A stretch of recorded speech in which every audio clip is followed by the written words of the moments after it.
The song came together really, really easily.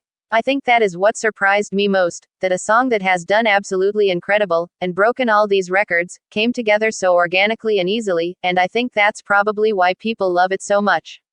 We spoke to Ron Perry at Columbia, who was specifically looking for a certain type of pop record for BTS, and me and my writing partner, David Stewart, we sat down, we were at the studio in West London, and we spoke about everything that's going on in the world right now.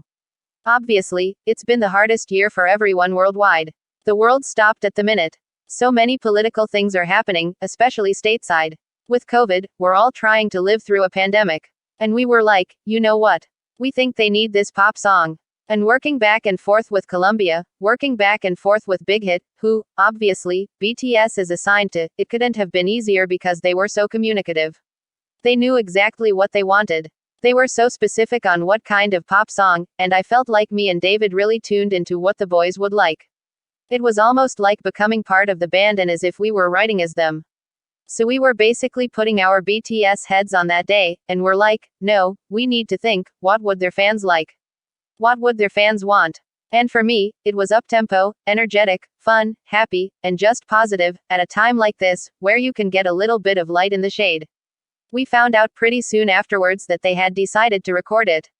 This all happened only a couple of months ago. And with a few lyric tweaks back and forth with Big Hit, we were told instantly that this is going to be it. But I mean, I've been told so many times, too, that, oh, this song is huge, massive, it's the cut, it's going to be your next single, and then it just never happened. But then we were getting closer and closer to the single day, and they were like, right, let's shoot the artwork, there's this huge, incredible, massive budget video that they just shot. And then, we got confirmation that it was going to be released. And I think that's when it was cemented in me that this song could be absolutely worldwide, a huge hit. But still, I was still kind of nervous, until I saw it being announced, and then they announced it, and then that's when I could enjoy the moment. Dynamite's success is honestly a dream come true. I think it sounds really cliché to say this is what I've always dreamed of, and this is what I've been working for, and this is what I've put in my 10,000 hours for, and since I was a kid, this is all that I envisioned for my future, but honestly, I had no idea this moment would feel as incredible as it did. I think BTS and Dynamite are just a whole different feel than anything else that I've ever been part of, than I've ever experienced in music.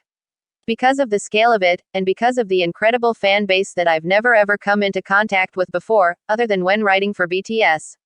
The support they've got worldwide is insane, because it's a boy band from South Korea.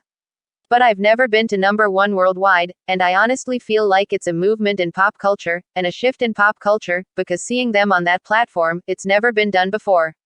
And I just think, for me, it's more than I ever envisioned. So it feels amazing. Me and my writing partner, David Stewart, we knew it was doing amazingly in the South.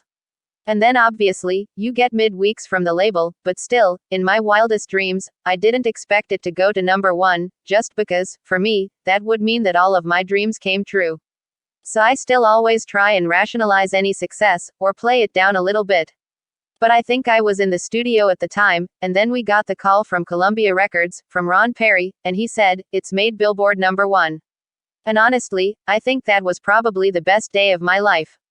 I think the fans are amazing, especially with BTS. I've never known an army of fans that, they do the job. They know the PR schemes, they know the release dates, they know the tactics of where to stream, how to get to radio. And one thing I noticed, was that this new age of fan, this younger generation of music fan, they're totally woke, and they completely and utterly understand the mechanics of releasing a pop song and getting it to #1. But if I'm honest, I'm learning from them. I'm actually learning from the fans, because they've got the statistics, they know all of the numbers, they're the first to work out where the song should chart, or where it should be heading.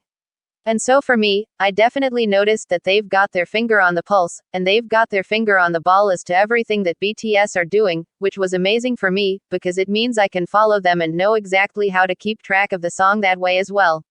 I think that's what shocked me the most, like you said, is that they really intelligently tuned in. I feel like what Dynamite has done is completely blown the doors off the handle that I've been knocking on for years and years. And, for me, it's just about timing. I think this has been the right timing, because maybe I wasn't ready before, when I was trying to release songs, and trying to fly to LA, getting sessions, and I've really put in the 10,000 hours. I feel like what this song's done is knocked the doors off the hinges, basically. And you're right, a lot of people have been getting in touch. I'm in the studio with Neo, who is, as a songwriter, one of my idols. I would absolutely jump at the chance to work with Rihanna or Ariana Grande. That is sort of what I'm pitching for. And now, with Dynamite, I feel like that's giving me that opportunity to be like, you know what?